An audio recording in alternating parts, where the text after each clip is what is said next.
Hello everyone! Sa video na ito ay tatalakayin natin at alamin natin ang tungkol sa three-way switch. Pero bago tayo mag-umpisa, paalala muna, laging ugaliin na patayin ang kuryente o circuit breaker bago umpisahan ang mga elektrikal na gawain. Huwag na huwag i-assume na patay na ang linya. Laging ilagay sa isip na ang kapabayaan ay maaaring magdulot ng sakuna at kapahamakan.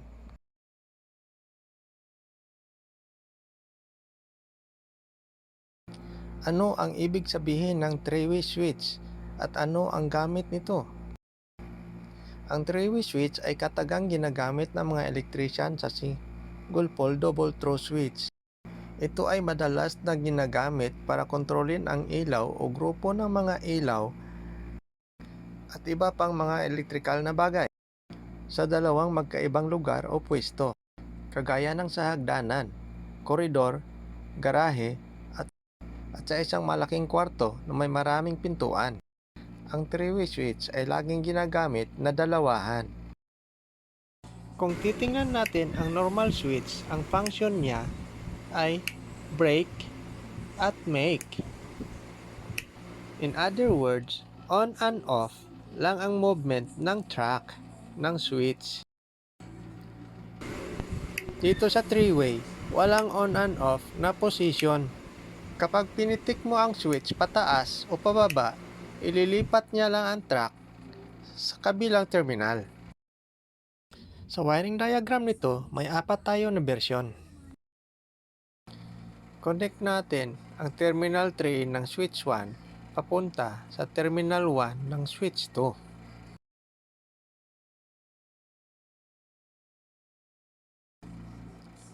Mula terminal 1 ng switch 1 papunta sa terminal 3 ng switch 2. Common terminal ng switch 1 papunta sa common terminal ng switch 2. Mula sa linya, i-connect natin sa traveler wire na black. Yung traveler wire white papunta sa ilaw. At mula sa ilaw papunta sa source o neutral.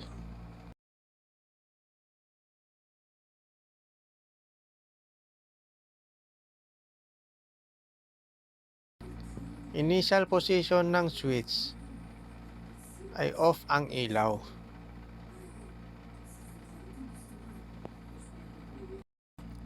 Pagpasok ng power, makikita natin ang flow ng kuryente papunta sa switch 2 at switch 1, which is open circuit. Kaya off ang ilaw.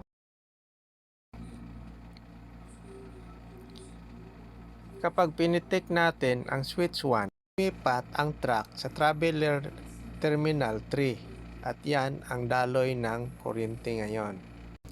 Complete circuit for the lamp, so the lamp is on.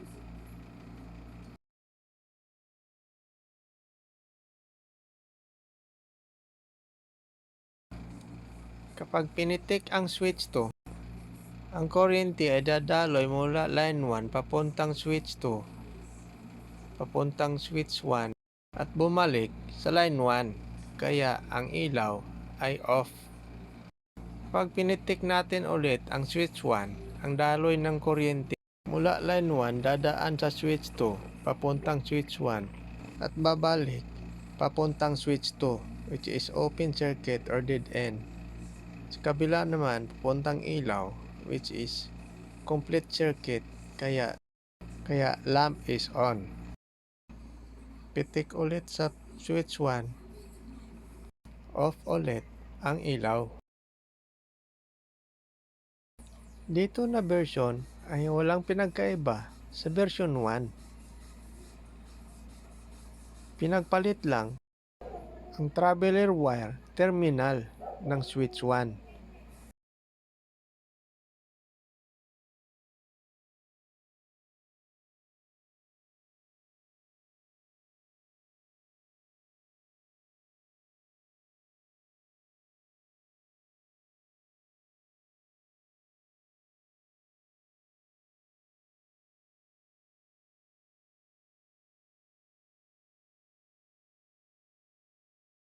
Pagpasok ng kuryente, dadaan mula switch 1 papuntang switch 2 at babalik sa line 1.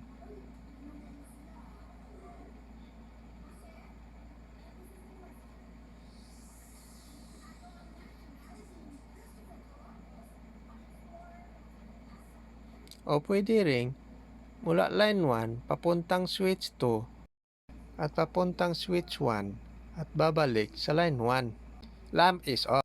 Pitikin ang switch 1. Lumipat ang track sa traveler terminal 3. Ay ang kuryente sa traveler 1 switch 2 papuntang traveler 3 switch 1 at switch 2 at sa ilaw. From ilaw to neutral. So, lamp is on. Pitikin ang switch 2. Kuryente ay dadaloy sa traveler terminal 1 ng switch 2 at switch 1. Dead end ang circuit kaya lamp is off. Pitikin ulit ang switch 1. Ay dadaan sa traveler terminal 1 ng switch 2 at switch 1 papuntang switch 2 traveler terminal 3 switch 1 at ilaw to neutral. Complete circuit kaya lamp is on. Pitik ulit sa switch 2. Lamp is off.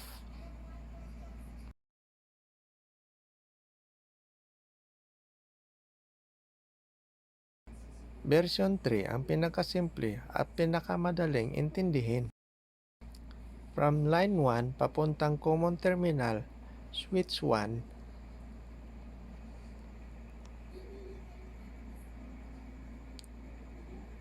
at traveler terminal 1 switch 1 papuntang traveler terminal 3 switch 2.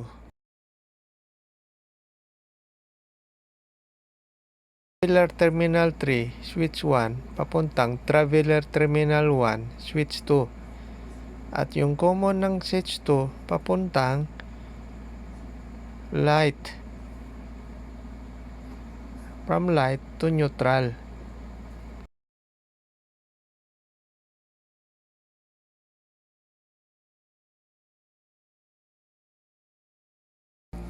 Para mas madaling maintindihan, lagyan natin ang color coding ng wire at isimplify natin ang diagram.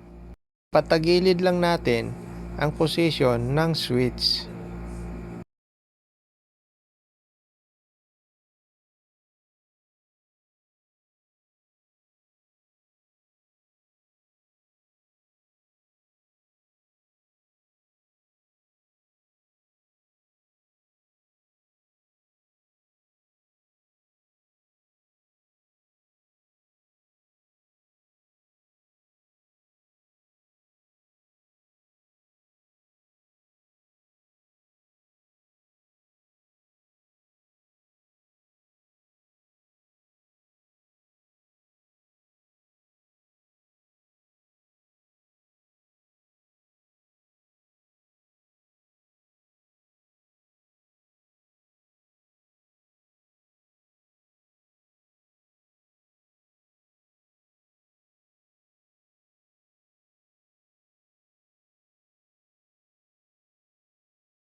Powering the circuit, ang kuryente ay papasok switch 1 traveler terminal 3 papuntang traveler terminal 1 switch 2. Dead end na ang circuit kaya lamp is off. Pitikin ang switch 1. Papasok ang kuryente sa traveler terminal 1 switch 1 papuntang traveler terminal 3 switch 2. Common to ilaw, from ilaw to neutral. Complete circuit kaya lamp is on. Pitikin ang switch 2. Naputol ang daloy ng kuryente sa traveler terminal 3 switch 2. Lamp is off again.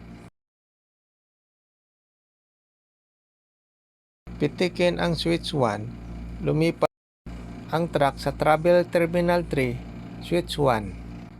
This time, complete na naman ang circuit para sa ilaw. Kaya, on ulit.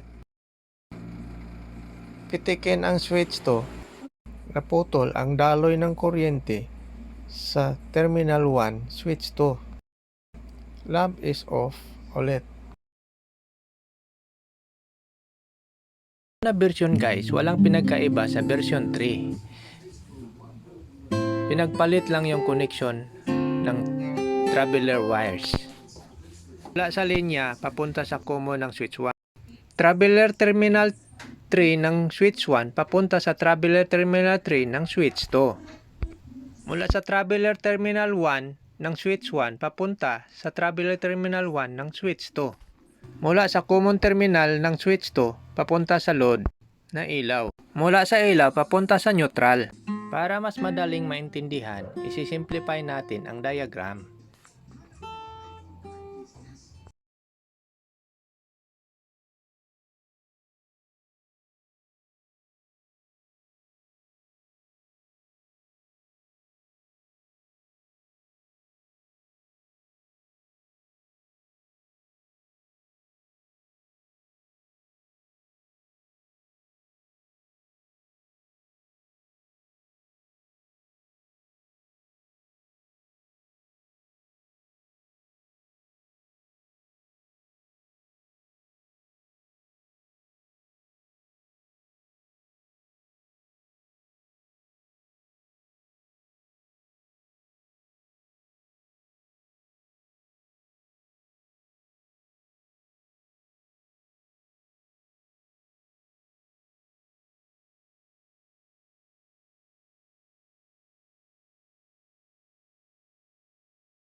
O di ba, walang pinagkaiba sa version 3 na diagram? Kahit magkapalit, yung connection ng traveler ng switch 1 at switch 2 ay walang problema. Magpa-function pa rin ng maayos yung ilaw.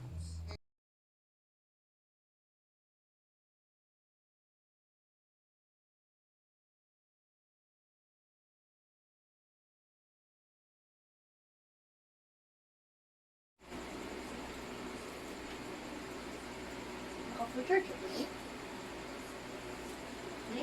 For church, Maraming salamat po sa panonood. Sana ay nagustuhan ninyo ang video na ito at nadagdagan ang ating knowledge power. Kung sa palagay ninyo ay nakakatulong ang video na ito, pass it on. Share it with your friends. Huwag po kalimutang mag-subscribe para sa susunod pang mga tutorial na video.